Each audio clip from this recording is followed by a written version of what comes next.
बांके बिहारी के बांके भक्त, प्रेम के भूखे। वृंदावन में बिहारी जी की अनन्य भक्त थी।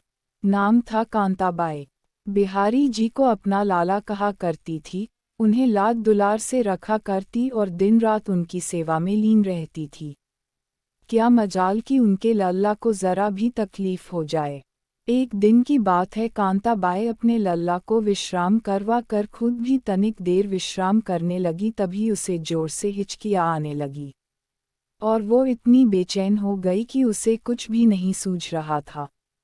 तभी कांताबाई की पुत्री उसके घर पे आई, जिसका विवाह पास ही के गांव में किया हुआ था। तब कांताबाई की हिचकियाँ रुक गई, अच्छा महसूस करने लग गई, तो उसने अपनी पुत्री को सारा वृतांत सुनाया कि कैसे वो हिचकियों में बेचैन हो गई।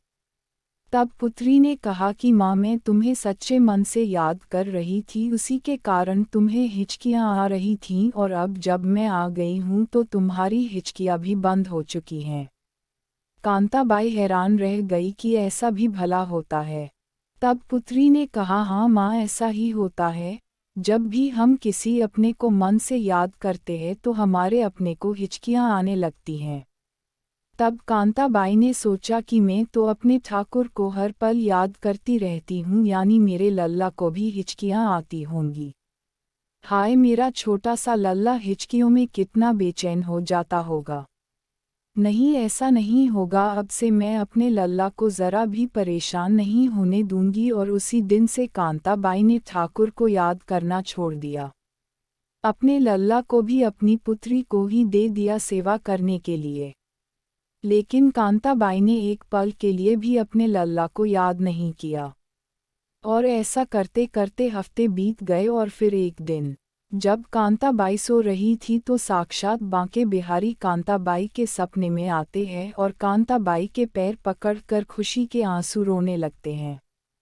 कांताबाई फौरन जाग जाती है और उठकर प्रणाम करते हुए रोने लगती है और कहती है कि प्रभु, आप तो उनको भी नहीं मिल पाते जो समाधि लगाकर निरंतर आपका ध्यान करते रहते हैं। फिर मैं पापिन जिसने आपको याद भी करना छोड़ दिया है, आप उसे दर्शन देने कैसे आ गए। तब बिहारी जी ने मुस्कुराकर कहा, माँ, कोई भी मुझे याद करता है तो या तो उसके पीछे किसी वस्तु का स्वार्थ होता है, या फिर कोई साधु ही जब मुझे याद करता है तो उसके पीछे भी उसका मुक्ति पाने का स्वार्थ छिपा होता है। लेकिन धन्य हो माँ, तुम ऐसी पहली भक्त हो जिसने ये सोचकर मुझे याद करना छोड़ दिया कि कहीं मुझे हिचकियाँ आती होंगी। मेरी इतनी परवाह करने वाली माँ मैंने पहली बार देखी है। तभी कांताबाई अपने मिट्टी के शरीर को छोड़कर अपने लल्ला में ही लीन हो जाती हैं। इसलिए बंधुओं, वो ठाकुर तुम्हारी भक्ति और चढ़ावे के भी भूखे नहीं हैं, वो तो केवल तुम्हारे प्रेम के भूखे हैं। उनसे प्रेम करना सीखो। उनसे केवल और केवल किशोरी जी ही प्रेम करना सिखा सकती है। तो क्या बोलना है। जय जय श्री राधे।